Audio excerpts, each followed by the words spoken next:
Welcome back muli mga kaibigan sa bagong muling mga balita na ating mapapakinggan at mapapanood dito sa channel ng Bayan, ang Bayang Pinas. Dito, ating matutunghayan ang mga bagay na nangyayari sa ating bansa, partikular na umano sa loob na mismo ng gobyerno at lalong-lalo na dito sa kasalukuyang administrasyon. Ngunit bago ang lahat, kung bago ka pa lamang sa ating channel ay siguraduhin mong ikaw ay mag-subscribe, pindutin ang notification bell at syempre piliin na rin ang all upang lagi kang maging updated sa mga balitang bago, totoo at walang bias. Syempre mga kaibigan at kung mga ating mga solid viewers naman dyan ay maraming salamat naman po sa inyong walang sawang pagsuporta. At huwag din pong kalimutang magpakita ng suporta sa ating channel sa pamamagitan ng pag-like at pag-share sa ating mga videos. At syempre mga kaibigan, kung meron ka naman pong hinaing at opinyon, ang ating comment section ay bukas para sa inyong mga opinyon at mga hinaing at kung ano po ang nais nyong sabihin sa ating mga gobyerno upang mabasa na ito. Heto na nga mga kaibigan, atin nang panoorin at pakinggan ang balitang ito.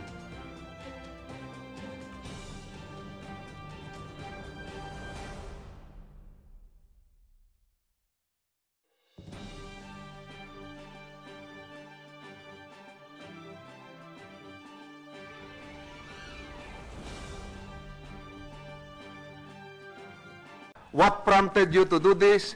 Are you trying to inspire all other LGUs? Is this a part of a campaign promise, or you are just complying with Section 16 of the Local Government Code to implement the General Welfare Clause provision? So, pero bago yon, talagang binabati natin si Mayor Isko for initiating that move.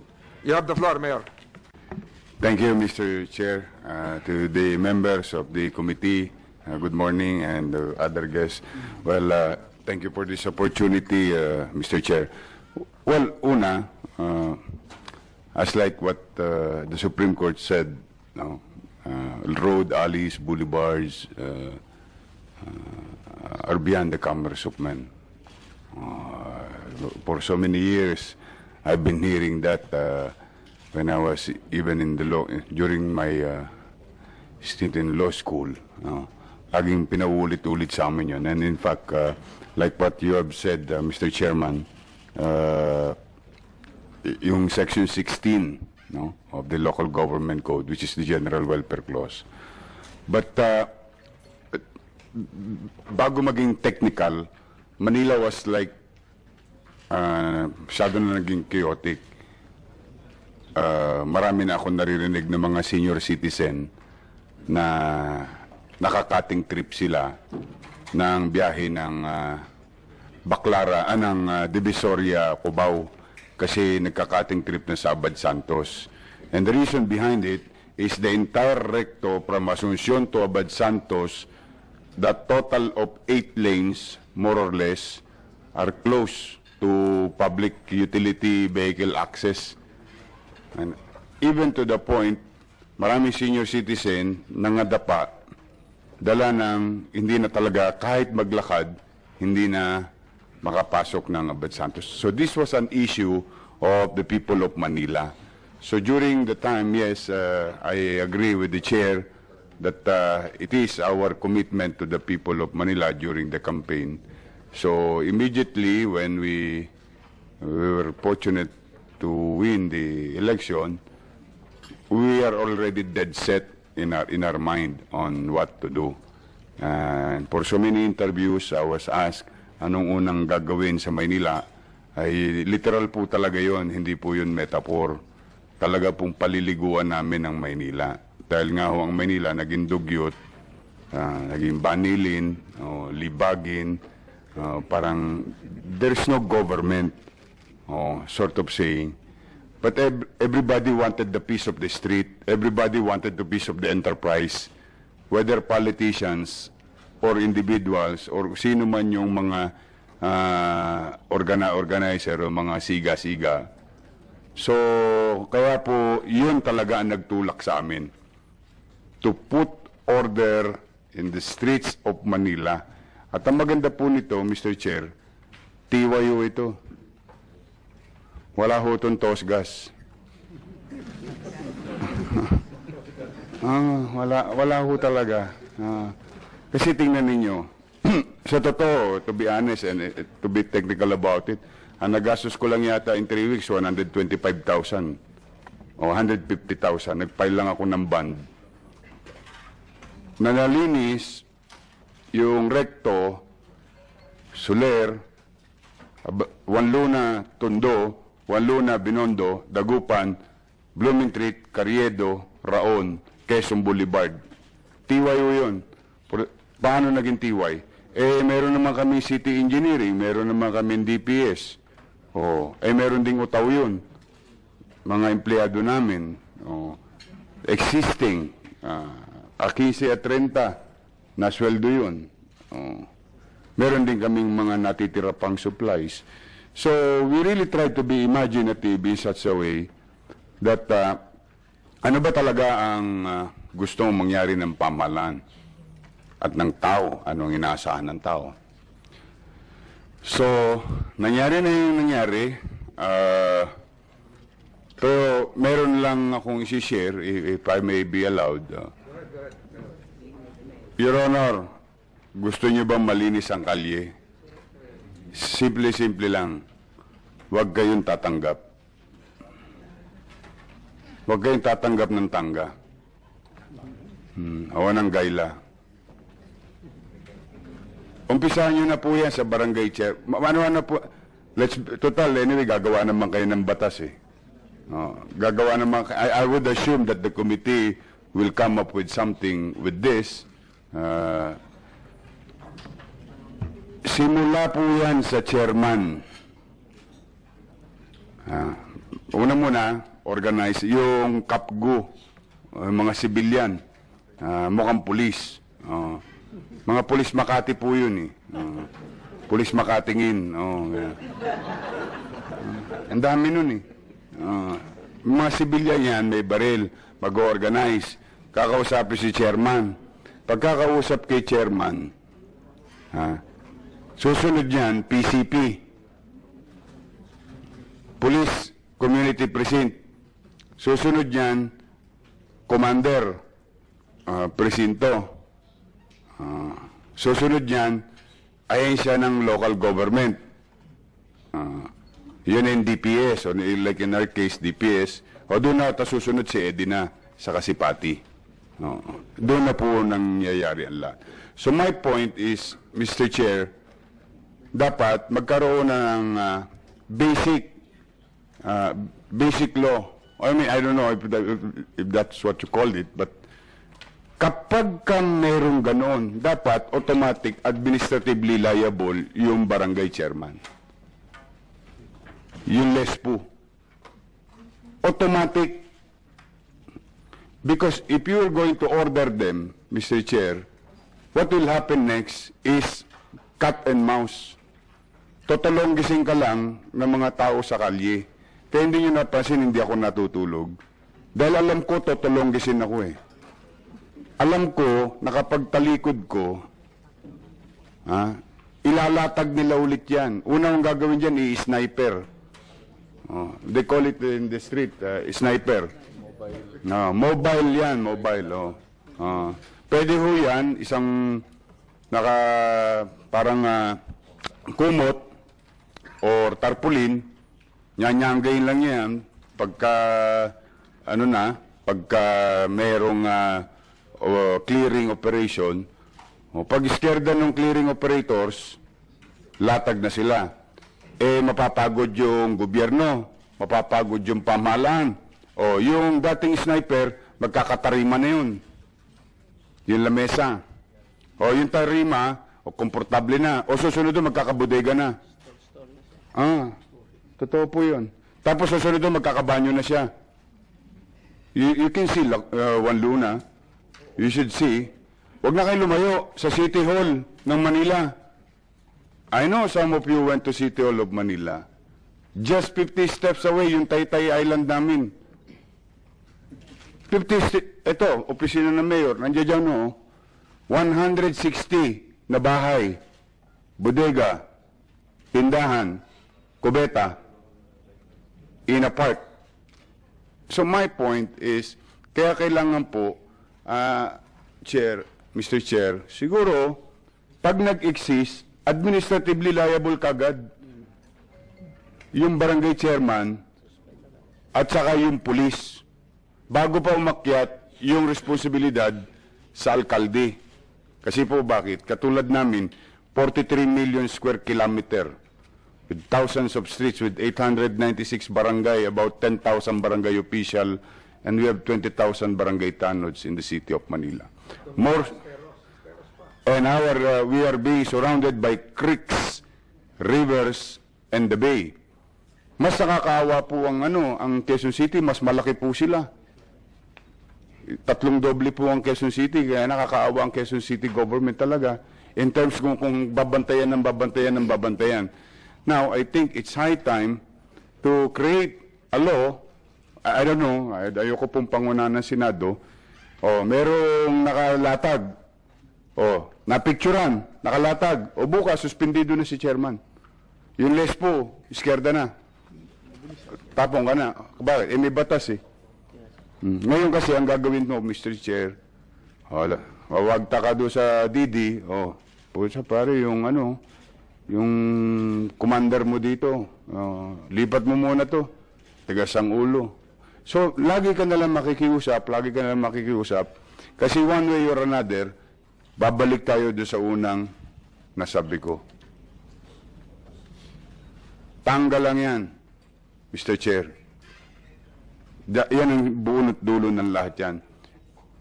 Yung may mga politiko nung araw, may in denial pa na sabi, wala daw pera sa rekto. Wala raw pera sa kalye. Hindi raw totoo na milyon-milyon ang pera. Ito po ang challenge ko sa inyo. What is or what are your compelling reason not to do your job? Basic lang mo yan. Anong nagtutulak sa atin para, sa totoo po, wala naman po kaming ginagawa. In-implement lang po namin yung, sa tingin namin, gusto lang namin maibalik sa taong bayan yung kalsada. Total, nahirati na po sila. Nahirati na sila ng dalawa. Sa amin, in our case, I'm not speaking in behalf of Metro Manila. 2 decades. Sabi nga ng tao, may kalye pala yung rekto. Ito ba? So sa amin lang, hindi naman siguro masama sa aming mga tagapamahala na muli naman makamtan ng taong bayan sa pangkalahatan yung kalye. Ngayon, ano po naging epekto? Ayun na. O di, naging matik. Nawala yung cutting trip. Bakit? Nakakadiretso na yung Baclaran Divisoria, Cubao Divisoria, o MCU Divisoria. Lahat po kasi yan, ang ending yan, Divisoria. Talagang dyan po lahat yan sa Asuncion. Tapos, kami po ba naging madamot sa ating mga kababayang maliliit? Ay, hindi po. Ang clear namin, yung backbone. Saan namin sila inilagay? Sa fishbone. Perpendicular road. Tapos piyait-piyait kami. Dalawang lane. Left and right. Sa vendor. Center lane. Total of 1 lane ang size amin, city government, para sa taong bayan. Tapos inalis lang namin yung tangga, siyempre. Alam mo naman dyan, talagang marami pa rin na mga enterprising individual. So really, hindi pa kami successful. We're just starting. And I'm happy that President Duterte came up with a policy during the SONA. And I'm happy that Secretary Anyo came up with a memo. Why? At least, ito, hindi na kami mapagbibintangan ng kapritsyo lang ito or shenanigans. Epal lang. Ito, meron na kami memo ng DILG. ihohoyo kami nito pagka hindi kami tumupad. Kumbaga, kaya ako kami natutuwa sapagkat ngayon po, ang nangyayari, nagiging pangkalahatan na. Kaya sa ating mga manunood, sa ating mga kababayan, ang MMDA, naatasan na rin, ang DILG naatasan na rin, ang local government. So, kaya siguro, the best way to do it, kung talagang desidido tayo, once and for all, Mr. Chair, basta nag-exist, ganun na lang, nag-exist, automatic, strike one. Maniwala kayo, there is 44,000 barangays, 42,000 barangays all over the country, 1,600 LGUs. It's really hard to, pag sinabi nating testing muna, o tikim-tikim, lalo lang lilito, dapat to talaga, there must be certainty so that we, in the local government unit, following one direction. So, yun po, Mr. Chair, yan po ang maliit naming karanasan sa loob ng isang buwan at 5 araw. Opo, marami pang challenge. Before we proceed, I'd like to acknowledge the presence of the following city administrators from Las Piñas, Mr. Balagulan, Mr. Ariel Inton from Quezon City, Mr. Jeronimo Manzanero, City Administrator of Pasig, the City Administrator of Parañaque, Fernando Soriano, the City Administrator of Pasay, Dennis Acorde, from Makati, Mr. Michael Camina, Councilor Raul Roco from Muntinlupa City, and from Malabon, Attorney Escalada. Meron ba akong hindi nabanggit? Salamat sa inyong pagdating. Siguro narinig nyo na yung... Mr. Chairman, yes. maybe acknowledge also our Assistant City Administration, Bebot Kimpo of Quezon City. Wala dito sa pangalan. We Bebot acknowledge your Kimpo. presence. I'm sorry for that. I posed 5 questions to Secretary Anyo. I hope you recorded that. Nakalimutan ko na yung iba. Naalala ko lang yung sinabi ni Mayor Esco, tanga. Hindi ko alam kung ano yung tanga. Tanga kasi damit dati nung ano eh. Tanga. Yung yan, sinusuto ng yun sa ibaba. Pero yung tanga sa kalye, lagay ho yun. Yan ang... Secretary Mr. Chair, first of all, I'd like to express my support to the position of Mayor Isko Moreno. Kung lahat po ng mayor ay katulad ni Mayor Isko Moreno, siguro mababawasan o baka wala na tayong problema sa buong Pilipinas. Because implementation of or enforcing of discipline to our constituents should start from the local chief executives and the LGU officials. Hindi po pwede makapagpatupad tayo ng disiplina kung tumatanggap tayo ng lagay at hindi natin ginagawa yung trabaho. Yung pong ating direktiba na to, matagal na po yan eh. Yan naman talaga dapat gawin ng ating mga local chief executives. May ibang gumagawa pero walang timeline, walang deadline, at hindi simultaneous at walang concerted effort. So the President, during the last SONA, he announced a presidential directive during the State of the Nation address to clear roads of illegal structures and constructions. So sa amin po sa DILG, we're not into the business of traffic management because that belongs to other agencies. But sa amin is to ensure that all roads and illegal structures and constructions are removed. So I issued a memo circular 2019-121 last July 29, and it will cover a period of 60 days.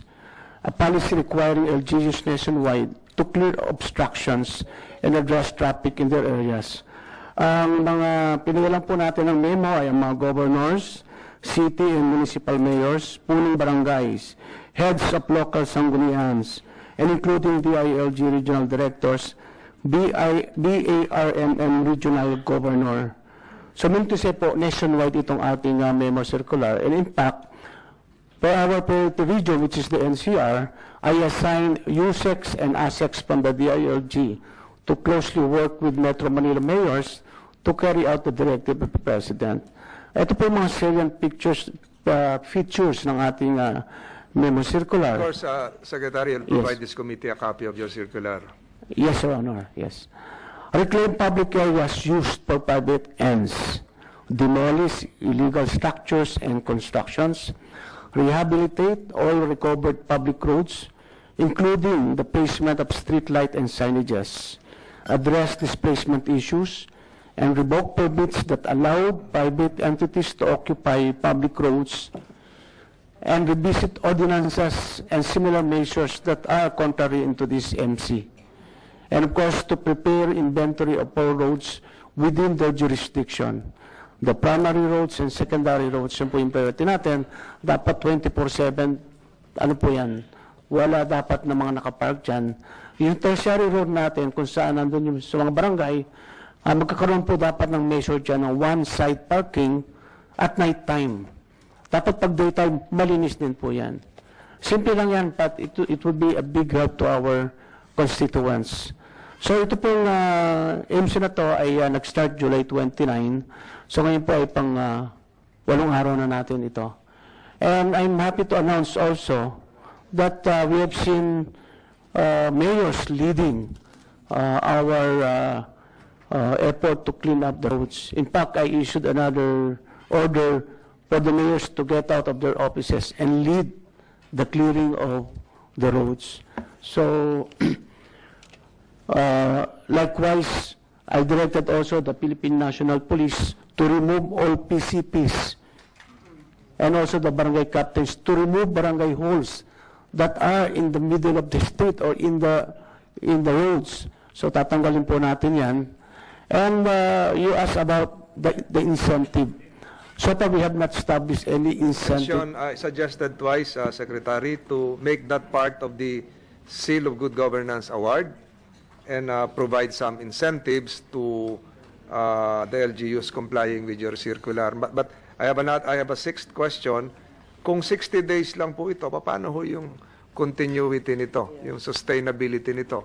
After August, after September, o nakakomply kami, September, o tapos na yung circular, may deadline, nakakomply kami sa deadline, pero pagdating ng December, o bumalik na naman yung daycare center, nilagay na doon sa gitna.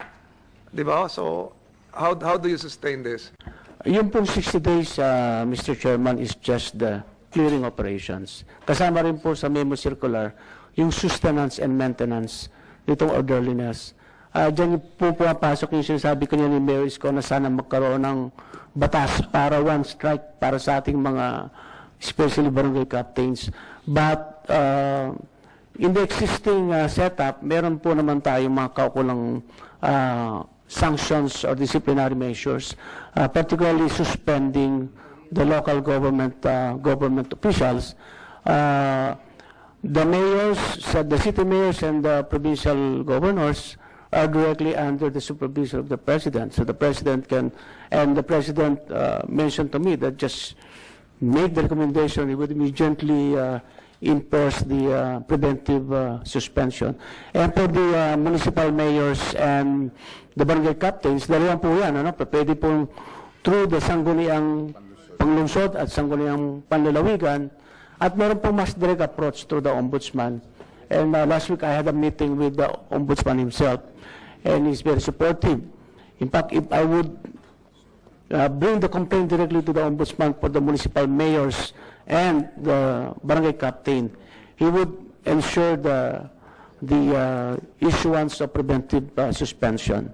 We have to do this, Your Honor, Mr. Chairman, because we believe that we have to really strictly enforce the law. Yes, Mr. Chair, on the same topic, gusto lang namin magpasalamat kay Mayor Isko, mga shoppingerang laman ng Divisoria, katulad ng nanay ko at ako. At sa wakas nakakalakad na, mabilis na. Ang problema, maraming nagsasabi na pagkatapos ng 1 oras, 2 oras, nagsisibali ka na naman, at ito na ang kinatatakutan natin, yung totolonggasin nga, at yung usong sniper sa Manila. Pabalik-balik lang talaga. At may pumupuna pa nga na yung pulis at yung ating mga DPS, yung ating mga engineering office have much better work to do than to keep clearing these people every hour on the hour. Meron na ba tayong mas long-term plan? Kasi ang kabila naman nito, alam natin na si Mayor hirap din dahil maraming umaangal na ang mga palengke at lehitimong lugar ng pagbebenta napakamahal katulad ng Quinta Market. Hindi naman afford ng tao. So, eto nga, ano yung sabihin na natin, medium term or long term plan para sa lahat ng vendors ng Maynila, kahit sinasabi na hindi taga Maynila kundi Dayo, ano ang plano natin? Thank you, Madam Senator. Well, kami po, katulad na nabanggit ko sa bandang huli kanina, we tried to accommodate as many as possible. Pero ako po, personally, hindi po ako umaakap ng posing hindi ko kayang yakapin talaga. I can only do this much, but the others should also do the same. For example, I hope our neighboring cities will not get offended. Pasensya na kayo. Some of these vendors are from Baclaran, some of these vendors are from Parañaque, and some of these vendors are from Malabon. So, kasi naging natawag dito, minahan ng opportunity ang recto. So, everybody wanted to go there. But in our case, kita po ninyo, no, hindi naman no kami perfect talaga yung nangyari. Mapapasin ninyo yung recto, tingnan nyo yung bangketa, may tinda pa. Because what we're after is basically clear the streets. Let people use the street. Literal. Non-negotiable. So, tapos pagpapasin nyo, pagpupunta kayo ng Ilaya, Santo Cristo, Haboneros, Carmen Planas, Tabora, no? Pakikita nyo, nandoon naman sila. Same thing with Quiapo, non-negotiable ang Carriedo. Pero pag tinignan mo doon sa Hidalgo, Villalobos, okay naman. Katulad halimbawa ng Plaza Miranda, sabi ko, doon sa PCP Commander, si Major, sabi ko, non-negotiable yung Plaza Square. Kasi yung spill ng mga magsisimba, ayoko sila nag-i-spill sa Quezon Avenue, kasi Quezon Boulevard, kasi yung Quezon Boulevard, Major Thoroughfare, baka magka-aksidente. Kasi dati doon na nga nag-i-spill ang tao tuwing Biyernes. O ngayon, nag-i-spill. Isa naman nilagay yung vendor doon sa Gedli. Andiyan lang sila. Sa may square. Gilid. Gilid. Gilid. Ayan. Andiyan lang siya. So nakapaghanap buhay naman sila. So, Mayor, ilan sa tingin mo yung dapat i-accommodate talaga? May bilang na ba yan? More or less, we're talking of about easily 5,000 to 7,000. Ilan dyan ang maa-accommodate mo at balak mo i-accommodate on a more permanent basis? It will never be permanent, Madam. I beg your indulgence. I cannot make it permanent because this is streets. This is what we call by tolerance and by compassion. This is now... so, tiisan lang tayo muna. Opo, talagang parang nagbabalanse ka lang ng na okay, kala ko ba beyond the commerce of men? Bakit ito, kalye? So, you're trying to govern in such a way, this is the general public, this is for some, itong mga mahihirap nating kababayan.